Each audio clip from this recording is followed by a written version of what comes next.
friendship, and people are getting along in a team of Singularity regardless of the scores. This is really important for the team, isn't it?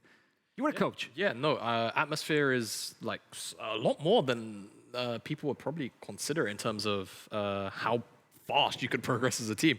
If no one's getting along or people don't agree with the ideas that either the coach is putting forward or other players are putting forward, then yeah, you're not really going to make much of a foot in terms of getting better together. And those were a lot of very difficult questions, actually. And they've had to be asked because it was a very difficult split. Now, there is a lot to unpack in that, probably more than we've got time for here. But the fact that, you know, I think actually Spikey, when he was talking about actually playing scared for a bit, having a bit of an imposter syndrome, being like, actually, do I deserve to be here? Can I play here? And then just kind of throwing it out the window. Getting those 2v2 kills later into that split, I think that's a really important learning that they've done that. I think that all of these players will need to do that at some point because of that spring split kind of maybe hanging over them. But if that mentality is in the right place and they get to kind of shake off those chains, maybe we can start to see, again, a bit more spunk in this team, get some upsets. And this is the positive. And as always, we need to look into the negative as well. And you were saying constantly that the champion select coming in from Singularity is not looking good. We triaged this a little bit in spring where they have a lot of spice. I think it was something that Yeppe said last split. There's a little bit of cheese with every meal there. It's a good flavor, right? But the thing is, with how they're drafting it, and this is kind of what happened last split as well, they're doing it too openly. They're not hiding enough, so they put the strange stuff right on the table, front and center, and it is very obvious what they're doing. In fact, we have a draft from game 1, their first game of this split, where they first blind picked Nocturne. And now, we had a lot of complaints about this kind of stuff at MSI, not with the Nocturne, but with Kalista. And Kalista is a champion that only does like 2 things. Nocturne, a very similar champion, and we saw the best teams in the world fall prey to people seeing what your draft already does and drafting against it. First 3 picks, Nocturne into a Xayah that you can't reach, and a Wukong that monsters you in melee range. Effectively, your 5v5 is lost at that point. I would say your draft is lost at that point. I don't mind that you're pairing it up with stuff like the Senna and the Camille. It's a strong identity, but if you'd done that later without all of these very appropriate answers into it, it would have been so much stronger. I mean, hell, it says a lot when Veneer feel confident enough to just steal R3 Gnar after their 1-2, just simply because they just say, well, we've got 2 components which make Nocturne completely useless. We don't even feel like Tatui is going to be able to take over the side lane on Camille without that Nocturne going up there to assist him, which he's probably not going to be able to do because Wukong's going to be monstering him in melee, like Nymera said. So yeah, I think, you know, trying to maybe even go back to sort of the basic building blocks of what makes drafts simple to play sometimes, right? It's all well and good if you have a functioning comp, but it doesn't really get to work if you're showing the cards too early and the enemy team gets to just effectively answer you for free, like we saw in that Veneer game. We have to move on and we have to look into the other team now. It is Astralis they have to play against today. Astralis looked good in the first day of week 1. Then they faltered on the second day, but they're still a strong team. I believe they're coming back, Astralis. I'm still a little bit out there on Astralis. Okay. I need to see more games. Sure. Yeah, Let's hear it. I feel like Bifrost just had just looking a lot better, and they had a particularly strong day as well in their Astralis match. Not to take anything away from the victory from Bifrost, I just think Astralis maybe still need a little more time, right? I think Vandero coming in, he has a very clear philosophy in my mind of how he wants his players to play the game almost every single time he's been in the NLC, and I think for now, Astralis just need a little more time under that microscope of Vandero's philosophy. And that in particular, in terms of like having a clear direction they want the team to play in, that's really important of today of all days, because no one knows what they want to do today. I mean, sure, people have like 1 or 2 drafts which they've gone like, wow, these are the OP picks, these are the things that we have to keep picking and banning first picks, blah, blah, blah. It is going to be an absolute crapshoot out there. We don't know what's going to be on the table. Having someone to steady the helm and say, at least we're going to do this, let's just commit to this style, that could give them a real head start and build on what was actually a fairly good first week. Instead of thinking what could have been and what will be, let's look into the champion select. Let's head on into the first one of today, week 2, day 3 of Summer Split for the Northern League of Legends Championship. There we go, Astralis versus Singularity. Singularity is still trying to fish for the first victory.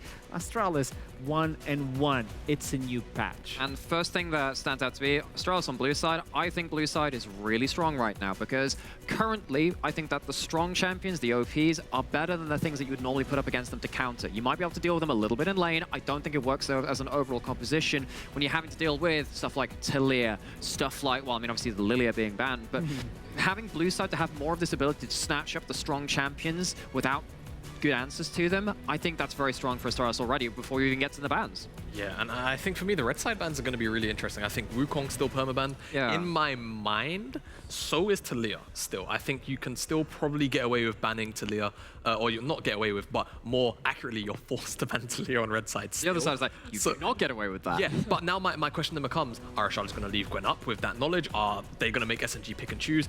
Will Astralis themselves actually go for the Gwen first pick? I've heard whispers of Gwen now being more of a flex pick towards the jungle as well, Yes. as just being a top laner. Where do things like the Gangplank stand? There are so many questions. It seems like Astralis are going to answer that for us. They're going to remove away the Gwen, so they're not prioritizing that. What for you'll B1. notice is that we're not predicting first picks. We're not predicting what's going to be put in there because it is just so hard to pin stuff down. So it's going to be a lot of learning experience for us on the desk today as well. Like Gwen, as he said, it's going to be off that table. Question is, okay, Singularity, are you willing to leave open something like that Gangplank? Carlson hasn't always gone towards that. Has been more of, I mean, obviously back in spring was more of a Renekton, Camille, set player, something like that.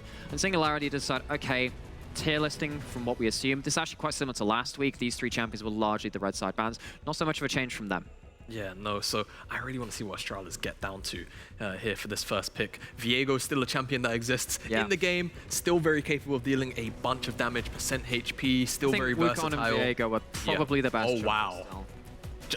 Okay, so this is both like the double-edged positives stuff that we was talking about. He wants to talk with about this SNG. so bad. I do, because I love Juggernaut. Back when I was first starting to watch professional League of Legends, back in season 4, season 5 really came in. The Rocks Tigers pioneered the Juggernaut composition. Where Juggernaut runs at you with all of the shields and movement speeds, and on this patch in particular, that percent HP damage is absolutely huge. Now, when you're picking that into something like a Viego first pick, Viego's not great at getting on top of the AD carry. That's that long range and with that much peel into them. So what Astralis have done to answer that is said, okay, we need to get some side lane pressure from the Gnar. That helps in one thing. It's also backline access, which is helped by the Renata ult. Juggernaut, this Cogmore, with all of these buffs, if you get hit by a Renata ult, your team disappears. You have all that DPS onto your own teammates. Yeah, lethal tempo stacked up a Cogmore no with the you. Gwinsus. Yeah, it's quite literally a no you. I wouldn't be surprised if SNG want to just round out their comp with you with a counter to Gnar for Tatooine, or if they just go even something very simple like Orianna. Someone's heard troubles on the cast. Yeah, true. But I think Camille, yeah, like we said, either the answer to the Gnar. I'm actually kind of surprised the Astralis didn't take it themselves. Seeing the Cogmore having a guaranteed lockdown for the Cogmore inside of the Hextech Olmema, I think could have been very, very powerful. And I think realistically, Carlson should have a very fine time in Tatooine in most lane scenarios. So seeing SNG be handed that counter matchup is very interesting. I think the answer all in all though was very strong. I do think there is a logic to say actually Camille doesn't really fit the Cogmore Lulu though. Maybe you think, okay, well, maybe we can let them take the Camille because it actually doesn't fit their 5-man unit. And that's obviously something that we were talking about a little bit in terms of Singularity. They understand maybe bits of what they want to play, but actually are they playing everything as a cohesive unit? They've done better on that this split in the first 2 games that we've seen. But is it really going to last them in a full 5v5 in terms of the identity of their composition? We're heading on into the second phase of bans. We're going to see the Twitch being taken away alongside with the Jarvan. What sort of AD carry could pop into your minds to fight off versus a Cogmore in the lane? Are you looking for the lane dominance, or are you looking for the late game to try and be as equivalent as the Cogmore, which is kind of hard? You're not going to be equivalent to a Cogmore on this patch. Actually, the very next patch, Cogmore is nerfed. We're going to see this for about 2 weeks, and then it's probably going to be gone again because that WHP percentage does go down. If we're looking at the more meta stuff, Ezreal's still on the table. It's fairly flexible, but at this point, you're looking at this 4th pick, and you're just trying to wait for that extra kind of pin to drop. I think Ezreal's up on the table largely for me, though. My mind is flowing towards Tristana. I think you can at the very kill least lane. have, Yeah, you can try and have a kill lane with the Renata. You have an okay time in terms of setup, but it's not the best. But at the very least, you can try to sort of go to that mid game and try and stand up to the Cogmore. You have a very easy time in lane, in my mind. I think kill lane is a good idea. Kill lane is probably the best thing, though. Maybe something like a Varus or an MF, just for that huge zoning, extra utility potential too. Something like a Varus, a little bit hard to make work. I mean, you're looking at this Jhin zone, like, you know you're front to backing at this point. Yes. It's just what do you do at this point to support your team, either avoid that or excel at it. So you've already got a little bit of side lane pressure. Maybe you can have something like a Kai'Sa that can fly in, fly out, actually pretty strong right now as well. Or you just, again, go for something a bit more teamfight oriented, like a Misfortune, like something that can bully out in lane, like a Varus. Yeah, no, I think those are all the strong options here. I think it's Tristana, I think it's MF, or I think it's Varus. I think you just look for those 3. You could just try and match it directly, count like with this hyper carry and jinx, but I think traditionally, to my knowledge, Kog'Maw Lulu has always been okay into Jinx, almost regardless of the support matchup. Especially with modern Jinx, you know, Jinx has had a lot of base stats nerfs. Yes, they've had them buffed back up by the durability patch, but like, they're still very low compared to your lane opponents. Kog Lulu, when you don't have something that can all in, is really nasty to play with. But of course, we have that Renata down with them already. So that's going to be on that side. Azir coming in for potentially just saying, look, you have one carry. Let's deal with two at this point, which are going to try and outrange you at more points. Now, Singularity are left there trying to wait and see, okay, what can we do to buff things back up? Yeah, I mean... The Pitione is an Azir player. Yeah. So you picked versus Ani. Okay, you want to talk about this? If it happens, it, but I don't think it he logs will. in, It's one of those things to protect. Yeah, you have to protect. And I think this makes enough sense. I'm wondering whether or not I would have liked to have seen Galio come in there just as another sort of means of peel. And of course, then you have the opportunity to attack the top side. You can always float to the bottom side with the Xin Zhao if you wanted to. But all in all, I think the Seraph as a sort of a lane one-to-one counter makes sense. You also outrange the Jinx. You never have to be in range of the Jinx pretty much throughout the entire game as well. Interesting draft coming out here from SNG, because I feel like you wanted to play heavily towards the bot side, but now you don't inherently have a mid laner that's going to always play towards it, but can provide that artillery to the bot side. If you survive the one item in Singularity, you are happy days. Great. They're instantly clearing waves with the Xerath, and your Koglu just gets to roll around the map. And once you get to one item, they're pretty strong. Xerath doesn't have control up until that point, though. You do get out-pushed by Azir in the first couple of levels, and the playmaking, it feels like, for me, in the early levels, goes to Astralis. For me, Singularity have to survive the first item, and Astralis are looking to make sure that they're not comfortable in this game, and they don't get a semblance of even footing. But at the end of the day, who wins? You know the drill. I think it's Astralis. I think that Singularity's early game has been good. I don't know if it's going to be good enough with this composition. So Astralis for you, Naimera, Jamara. I went from one to the other. I wouldn't mind being a little bit taller, to be fair, but yeah, no, I think better at true and false. Yeah. Give it to me. Astralis. Astralis, so 2 for Astralis, and it's time to jump into the Summoner's Rift for the first time with the boy. It's him, Brian, in trouble. Thank you very much, Akaram. Hello and welcome to the caster desk of our first game of this week. Desk very favoring towards the side of Astralis here. They put something pretty interesting together. I'm curious to get your thoughts on it, especially that mid lane as well, because it's been a while since we've seen the Xerath. Yeah, and I actually wonder, like, with name tags off, do you still side with Astralis? Because we know that Singularity have had their problems, like stylistically, they haven't been able to coordinate very well. But I think the Xerath coming in was a huge point of attack. And I will explain also later on when we get in game. I think that the problem whenever a team drafts Renata is that your ADC cannot get hit by that ultimate and you can't play close enough. I remember Odi in particular from Bifrost last week. He had so much trouble jumping in with the Tristana into a Renata and getting ulted and almost killing his support twice in a row in team fights. So I think what was very, very clever is the fact that Camille was picked to lock down the Renata and possibly assassinate together with the Xerath. Well, we are into game for our first game of week 2. This is Astralis versus Singularity. Some interesting picks coming in straight off the bat. We know we're on this durability patch. We know things are changing. Questions is, how are the junglers going to play this early game, especially the likes of Taxa? So usually if you ask me like a few weeks ago when Xin Zhao was all that, you'd be like, okay, we're expecting Xin Zhao to maybe not even full clear. Maybe he can try to put out a cheeky gank. But at this point, you've got full farming lanes, right? Your Camille wants to farm, your Xerath wants to farm, Kog'Maw Lulu, of course they want to farm and be unharmed. So I feel like Pop on this Xin Zhao, he's going to be more of like a moving ward around the map, trying to make sure that his lanes are staying as safe as possible. On the other hand, we have had a few question marks for Astralis. I think the day 1 was great last week. The day 2, they fell back to the very old, slow-moving self with no proactivity in the early game, complete inactivity throughout the entire game, actually, and they just slowly bleed until they lose. I think here with Singularity, you need to create a statement that Astralis, with this particular lineup, they kept 4 players, only the support is changed, Kiba, they can make the difference, and they can have a little bit of a proactive early stages of the game. So I'm expecting to see some stuff happening from Taxa, maybe towards the top side of the map to get Nara ahead, maybe towards the bot side with a handshake, maybe you can get a setup towards the bot side of the map, get that Kog'Maw further behind.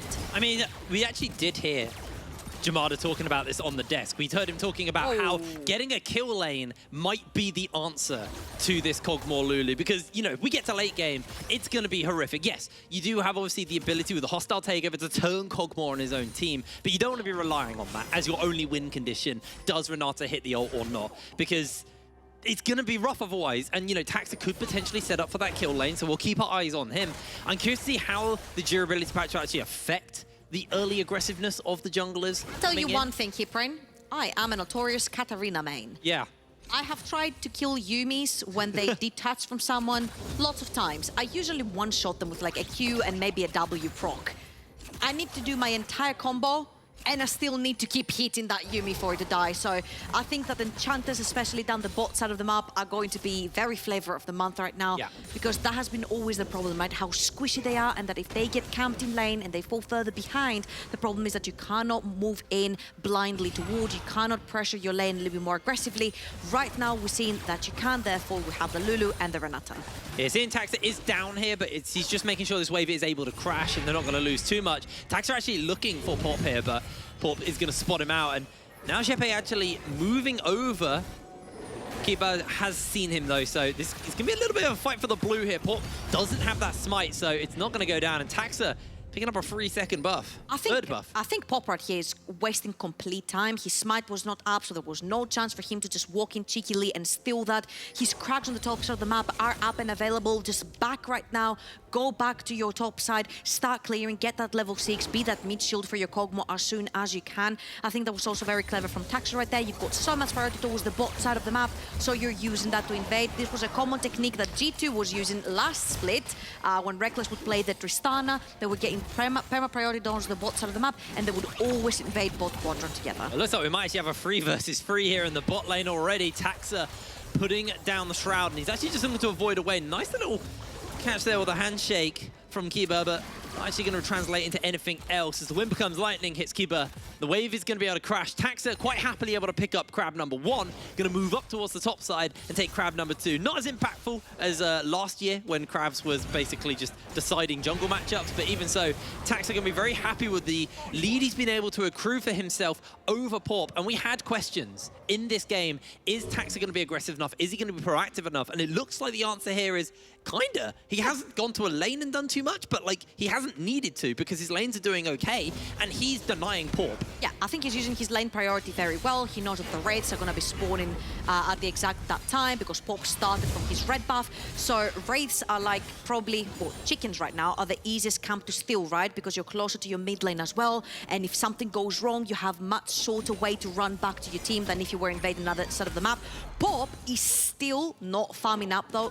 Down to 16 CS, 10 CS down to Taxa. He's trying to pull a gank top side, but Carlson's already Mega Gnar. Yeah, Carlson's about to Gnar out. He's also got Taxa coming in, so Carlson just needs to buy time. They know he's here, and Carlson just held the line there. Didn't matter at all. So a lot of our question marks for Singularity, right?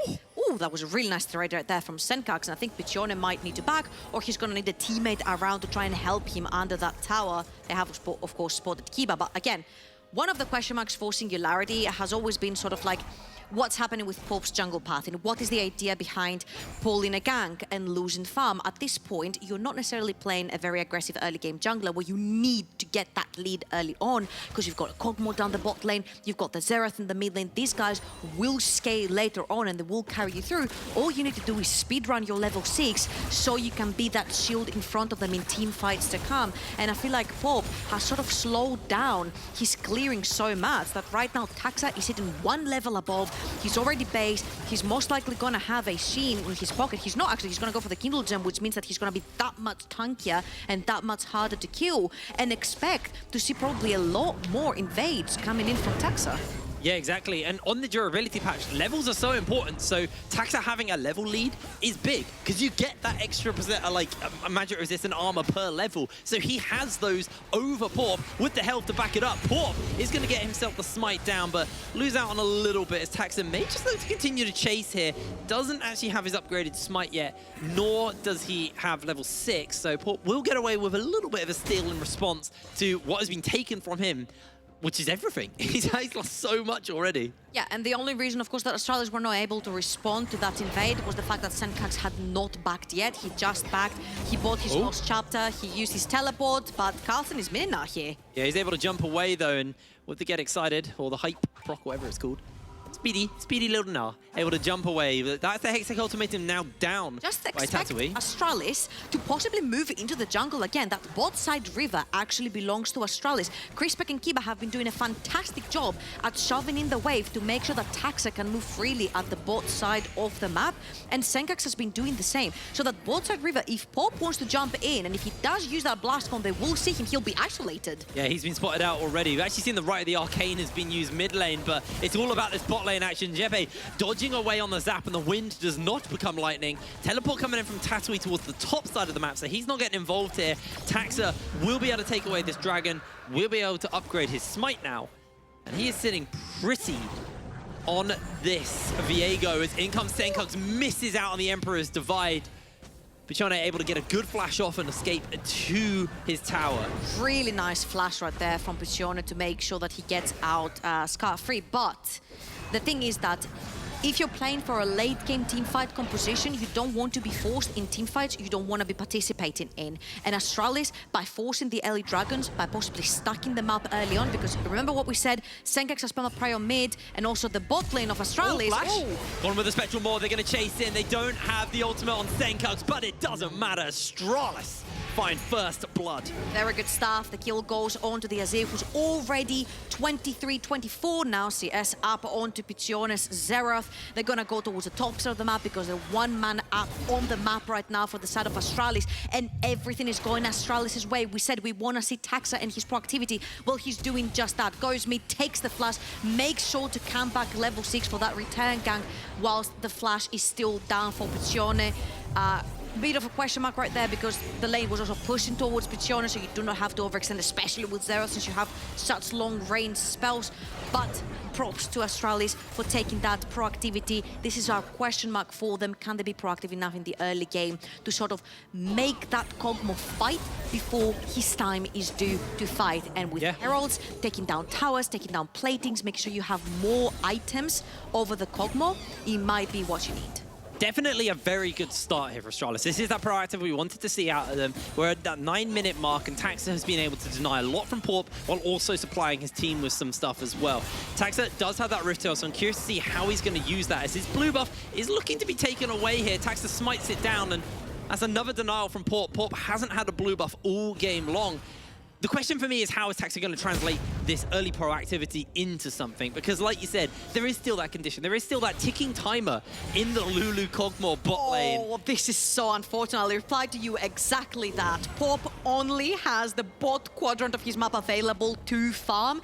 Taxa knew that the fact that he went to his blue buff without his blue buff, without Pop's blue buff, he knows that they're up, so they can actually dive with 4 people or deny jungle. This is a very hard dive when you're into Lulu. They haven't got a massive wave, and they don't have that ultimate available to Kiba yet. But meanwhile, Carlson and Tatui going toe-to-toe, but Carlson starting to pick up the tempo here. And now Tatui, one more proc should do it. Carlson finds himself a solo kill in the top lane. And 4v4 towards the bot side of the map as well. They really wanted that blue buff, but Pop is going to secure it again. Carlson with the solo ball. We've mentioned so many times how this guy, if he's left to his own devices, not given a bunch of resources, he's fallen behind in the previous season, and that has been also like one of our questions of Astralis, like, can this rookie be good enough on his own? Well, versus Tatui versus Singularity, he is holding on his own and he gets the solo kill towards the bottom of the map. I think that was a head scratcher. You had priority towards the bottom of the map. Senkax was moving as well. They should have instantly invaded rather than trying to pull off the dive. And we kept saying, if you keep denying Pop his farm and he keeps falling behind, he's not going to be as tanky as he should be in front of that Kog'Maw. But so far, I think Astralis kind of fumbled on that invade. Yeah, that was a little bit of a mess up on their front. I didn't see actually if they stole the blue buff, because we're kind of more focused on that top lane. So Pop did finally get his first blue buff and able to kind of close some of this lead that has been built up. But it looks like now they are looking to send down a couple of members towards this bot side. They've got that Rift Herald in Taxa's pocket, and they're going to chip away. Able to take maybe 1.5 plates before the Herald gets its charge off, and that should be a lot of gold, if not the tower injected into Chrisberg. Be able to chip it very low here. Should be able to finish it up as well. So Chrisberg is getting a massive injection of cash. First turret blood with plates. The Kog'Maw, yeah, he's not online, but his online timer is now getting further away from him. And remember, we're talking about stacked up dragons as well, right? The next dragon's coming up, Carlsen's in trouble. Yeah, he is. Hextech Ultimatum used, not even going to get the timeout as the Precision Protocol will pop him. Carlsen goes down. Right back to the Jinx, though. When you've got Crispec in your team, you want to make sure that he is the star player, he is the carry, and they have injected so much gold with all the star platings and the Herald going his way.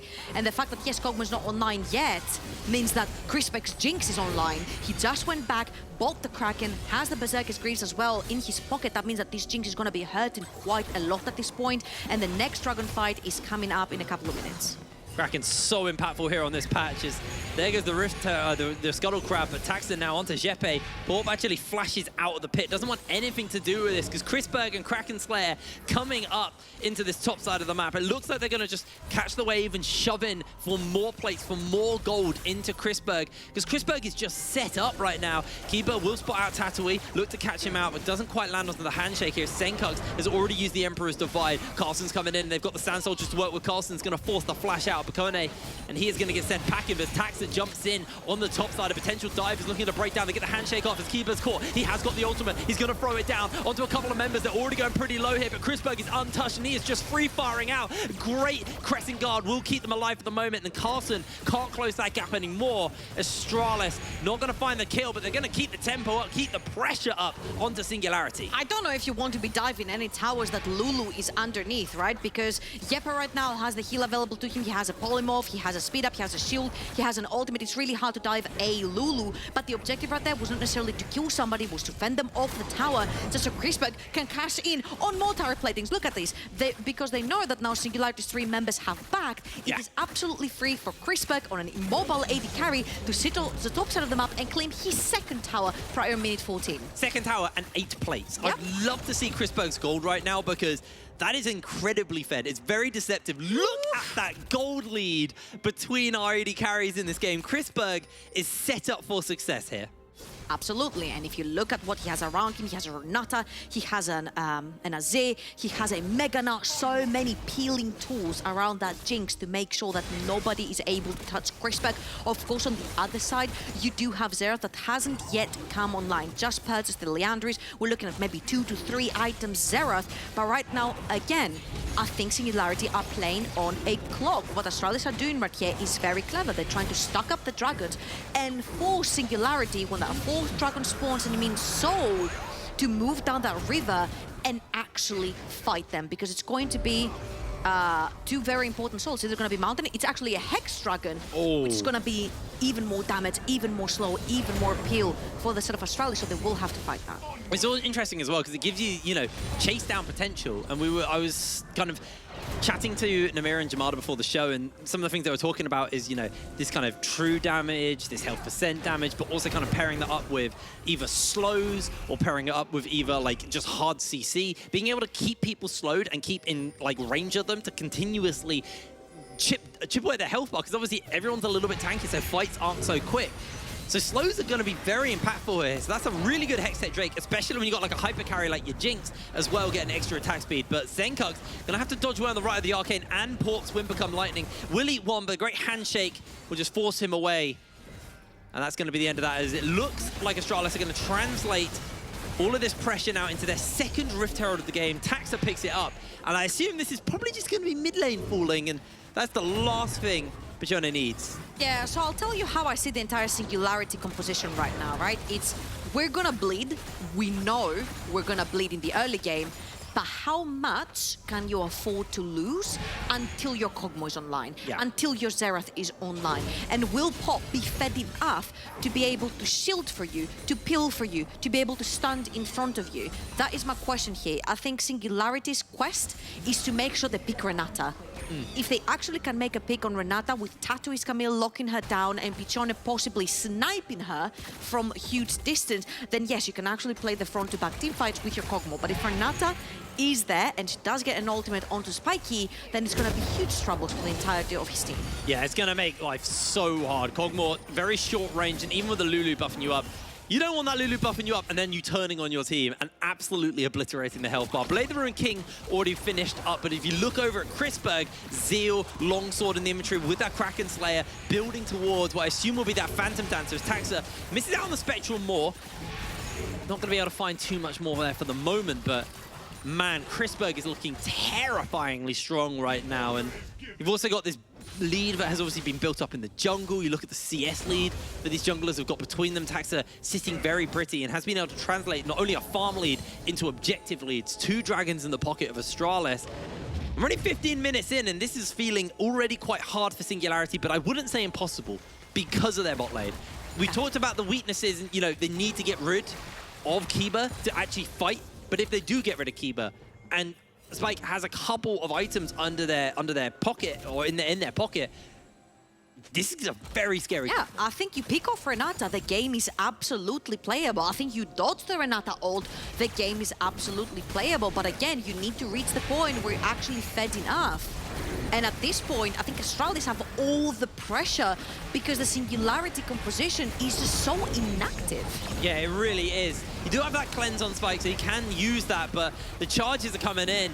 And they got the legacy of Shurima as well to make sure they have a tower to work with. As Tatooine does find out Kiba, but Tatooine hasn't got the backup of the team, so just needs to step away from all of that action. Tower number 2 does remain in the mid lane, but it got chunked out heavily here. And Zencox is holding on to this tower as long as possible.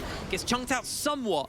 The Singularity not going to be able to do too much more. As Tatooine has found Carlson momentarily, but instantly needs to hookshot away. As Astralis just fast rotating, death pooling around the map to get pressure on right now, and it is all on Singularity to try and find a window to just get some level of relevance in this game, because it feels like they are playing to Astralis' beat, and Astralis are starting to beat them down as there is a massive hostile takeover to 4 members, but the tower's going to go down, and they're not going to chase for more, but yes they are, because they find the CC, they find the lockdown, the Heartbreaker forward, Carlson gets the slam down, a double kill for him, and Senkox delivers the Kog'Maw into the jaws of Astralis.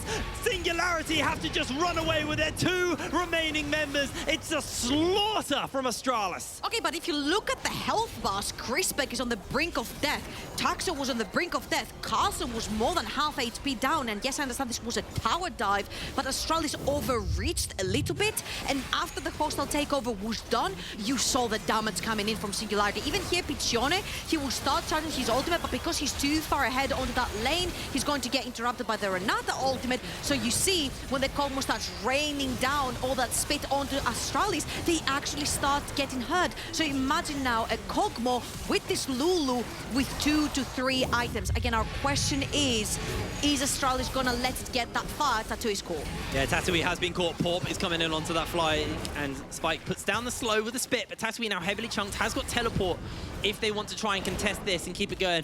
Piccione can chip away at the health bars little by little. Got that Leandri's Torment, so got a little bit extra cooldown reduction to work with. Dragon's been started up in Spike, gonna move forward. Here's the teleport coming in from Tatooine. Carlson's getting Mega Gnar. He is very close to that Mega Gnar, and that's the point. Look at him zoning, standing on that front line, and Piccione can't find the opportunity. Tatooine has got that hook shot to get over the wall, but this might just be the end of it. They get the lock, they get the slam, they get the tower, they get the dragon, and in jumps everyone. Spike needs to find the damage as Porp's gonna jump in forward. He's gonna instantly have to pop the stopwatch to keep himself alive. Senkox is sliding in, but instantly gets himself caught down. Emperor's Divide onto a couple, just to peel away. The health bars are just being obliterated. Chrisberg, he's excited. He's got the double. Tatooine's gonna go down. A triple kill for Chrisberg. Hasn't got the ultimate for Chase for more for the moment, but the slows are coming in. The team are getting ever so closer as Chrisberg looks to continue the onslaught onto Singularity. Zap dodged away, slowed by the spit for the moment, but Kiba gonna catch out, and Chrisberg gets an unofficial quadra kill. And that was not Singularity's fight to fight right there. They overreached. That's the 3rd dragon that is not soul. They want to fight for soul point. They get Tattoo on the flank, but he has been spotted. And the second that he locks down, look at all this damage coming in from Piccione as well. The ones that he does, he do a lot of damage. Pop dives in, but that is not your job. Your job is to protect Spiky. Pop overreaches, gets instantly destroyed by the Astralis lineup. And then Crispa gets to reign free onto the entire Rift, getting a huge triple kill for himself. Really, really big play there. 4-0-3, got the Phantom Dancer, got the Kraken's Lair, building towards that Infinity Edge. Chrisberg is very much online right now. Spike on the other side, just got the buildings of that Guinzoos, but it's still such a long way away from being relevant. Look at the damage against the Kiba. It's just not enough. It's a lot, actually. I might be a little wrong there, but that was a bit of Pichone helping as the right to the arcane lands the snipe. Chrisberg takes a couple of shots to follow as well. Okay. Baby Baron kind of hurt. A little bit of faith coming back, you know. That was money going into Pichone's pocket. He's building towards his next item, which is most likely going to be that Seraphs. He's going to be dishing out a lot of damage, and from a distance, I feel like somehow Singularity need to find some coordination. They have the composition they need to make this work. They're not that far behind. Well, I'm saying that they're about 10k behind, but you see that this Kog'Maw can actually come online at some point with the Lulu. I think on the second item, this Kog'Maw is going to start doing a lot of damage. And if Astralis overreach underneath the tower, there is the possibility to actually punish. Now, the problem happens because in a few minutes, I can't say exactly how many, but in a few minutes, the next dragon will be up, and Singularity are going to have to be forced to fight it. Well, they're looking for Tatooine here. Dodges out on the Spectral Maul, uses the ultimate to try and buy a bit of space, but his heart is broken by Taxa. Able to find yet another kill in the pocket, or their first kill, to be fair, in their pocket, as Tower being held onto. Carson's about to gnar out. Spike actually doing quite a lot of damage with the play of the Ruined King, but he is chunked, and Chrisberg's excited. Gonna step away because could have got hit by that pulse there from Pichone and got stunned and killed.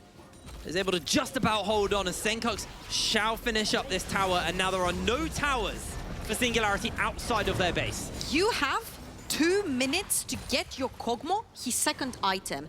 I am a little bit on the fence on the fact that they have Pichone together with Spiky on the same lane. I would give all of my farm to Kog'Maw until he has his item. He might do, he has it right now. Rage Blade has been completed, and that's exactly what you need. Your hyper carry at least on 2 items, because in a minute 40, you're gonna have to be forced to fight for that Hextech Soul, or if it goes the side of Astralis, there is no way back. They're already 11k gold in the lead. Yeah. It's still possible to turn around just because you have that machine down in the bot lane, but you're gonna have to play the teamfight flawlessly. It's a spike, but I do think that you need that Kraken Slayer to be, like, terrifying. That's at the point when you got the Rage Blade, you got the Blade, you got the Kraken Slayer. That's when people die. That's when it gets really scary. So they definitely need to still look out for that. And Tatooine just been on the receiving end of a lot of attention here from this Astralis Death Ball that is rotating around, placing vision control down, and it's just feeling so hard for Singularity right now. But they might try and contest this dragon, or they may just have to give it up. I mean, you cannot give up Hextech Soul. I think this is going to be literally the last nail on the coffin, right? But then you have a Lulu who can't necessarily be the one that face checks. You need to have Pop face check and try to get some vision. But even that Zinzao is just not that tanky. He had to buy a pot for himself just to get a little bit more tanky, get a bit more resistance onto this CC. But look at that. He steps forward. He's absolutely gone. Oh, he's right. Almost cast a curse. Almost died there to the rocket. Is able to heal up, but 25 seconds until this dragon spawns. Yeah, you got the Hextech gates, but there's a pink there. You don't know who's on the other side of that gate, and if you gate out your base, that is just, I mean, you're just throwing the game away at that point. So it does look like they're doing it. Jeppe leading the charge. Pop quick to follow. Jeppe has the flash of the wall. Pops himself the ultimate. Tatooine coming in. Carson with a big old back. Spike has been untouched. But there is the hostile takeover. And Astralis, they are just absolutely ripping through Singularity. One after the other. They go down. Only Jeppe lands, but Chrisberg gets the slow. Chrisberg sets up Kiba for another kill. And only Pichone is standing as Astralis just absolutely butcher Singularity. Yeah, and it's not gonna be enough. Just 1-0. This is not gonna be enough to defend that base. You see, Taxa is already taking the soul. That means that the second it goes down, which is gonna be in just a little bit, they're gonna have that much more slow and damage onto Pichone. Chrisberg is just going to hammer through this tower. Taxa, you're doing a fantastic job at taking objectives while your team is ending the game. And Astralis finally some decisiveness in the early. They're trying to hold on. They just about get it. Hexgate away to safety as well here. We don't want to be greedy right now. We don't want to be greedy.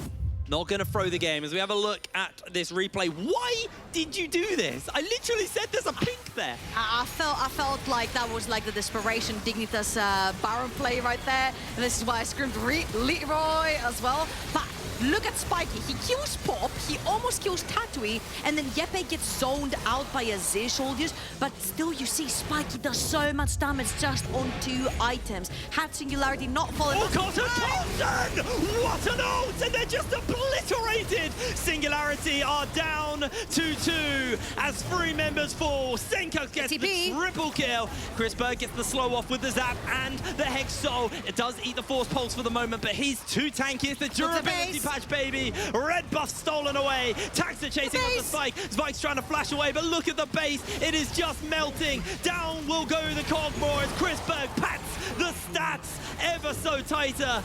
And now it is just going to be the flash forward. Another player will fall to Chris Berg. A double kill in his pocket. The Nexus has been exposed. And Astralis will be closing this game out in 26 minutes. Trouble, I thought these games are going to go longer. You know what? They're gonna do you dirty right here because this game is gonna be done by Astralis in 27 minutes, Hipbrain. It's still pretty good, right? And honestly, I think the question marks that we raised about Astralis, can they be proactive in the early game? Can we see Taxa moving around the map?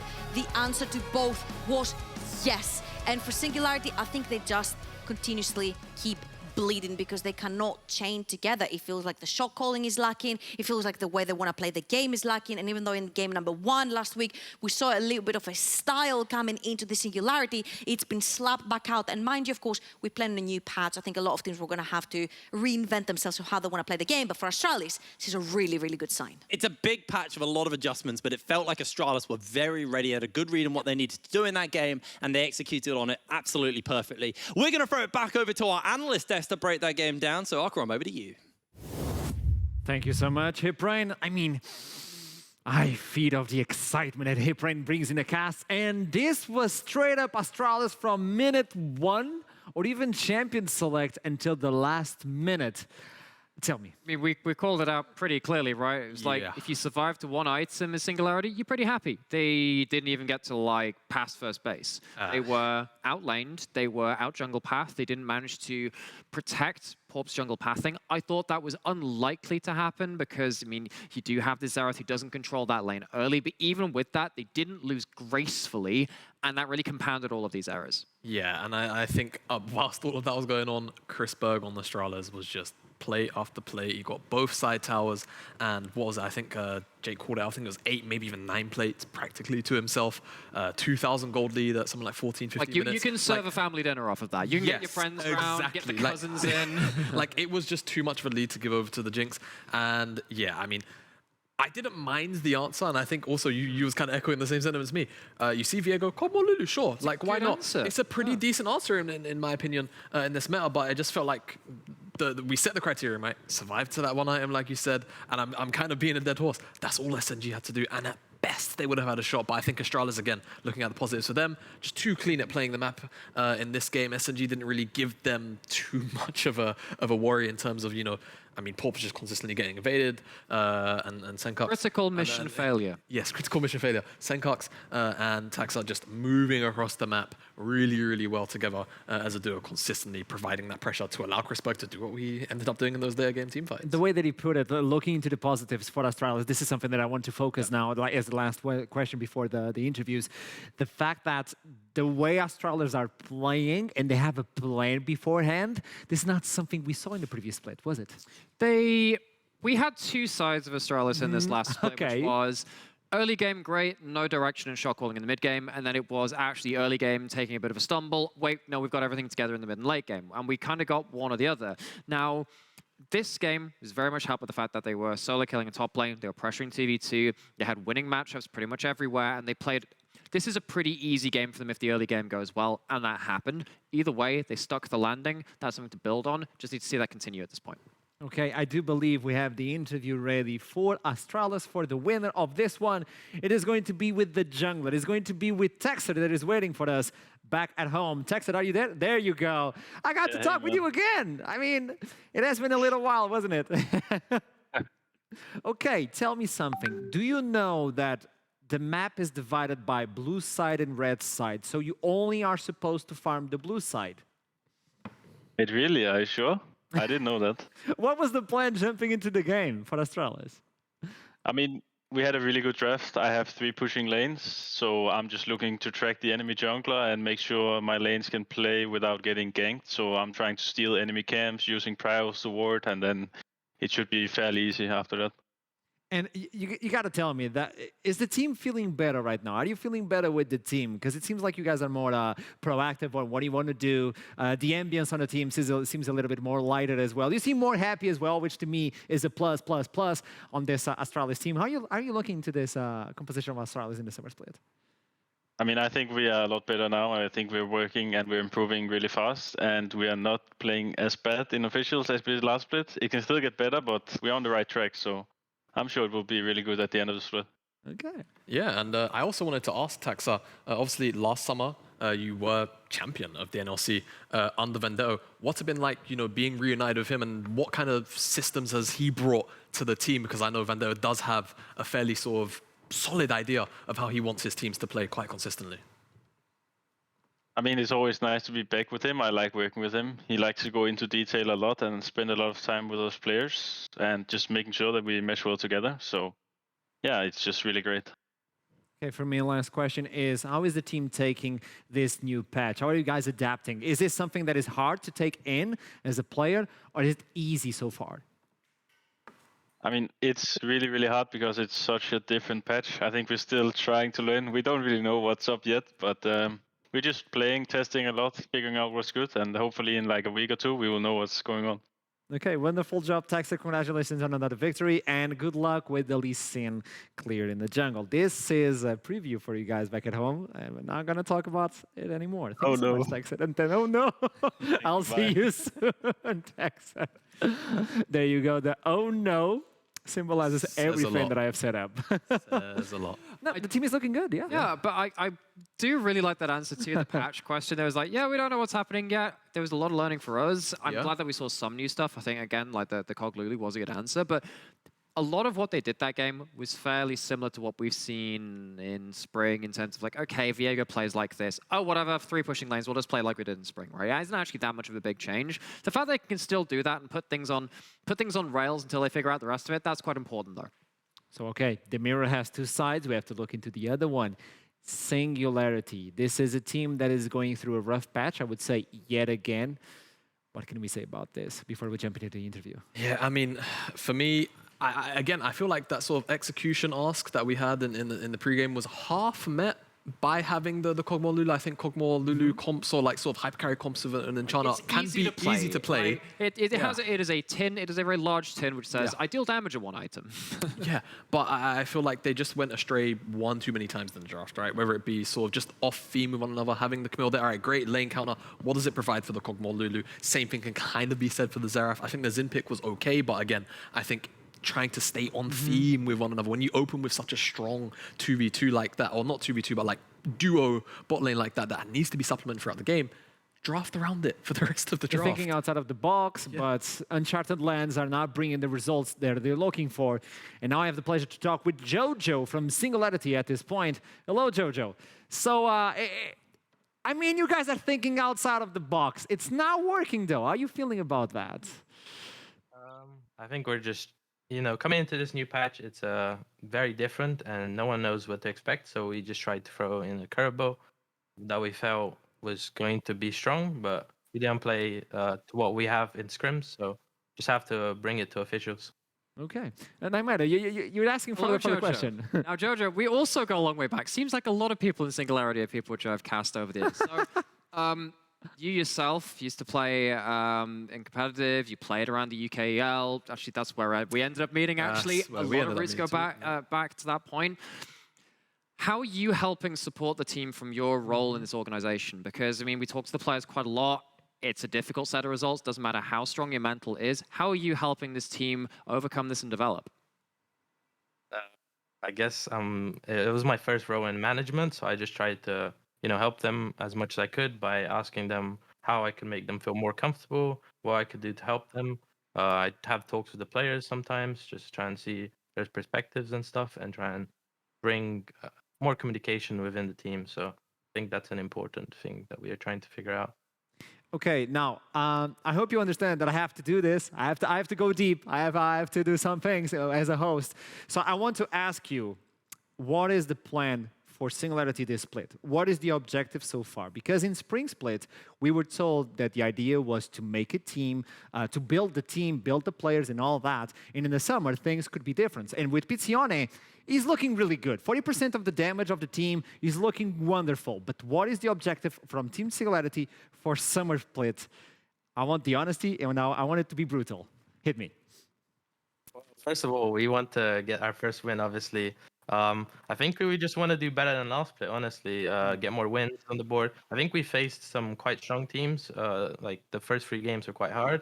So I'm looking to Wednesday, and I think we have good chances against Ricky. Okay. So the match again from Spring Split. I think that was your first victory versus Noriki. So you're trying to do it again in Summer Split. How can Singularity or the organization help these players grow as players? Because they're hungry. They want to do it. How can you see Singularity help these players rise to the occasion? Just provide us with all our equipment and be there for us and support us through our journey. I think it has been a bit tough at times, so hopefully things improve with time. Okay.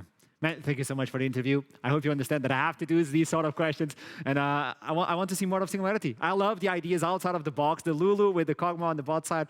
It's wonderful to see, and I hope to see the best of Singularity, and I hope to see you soon. I was completely blindsided by that, by the way.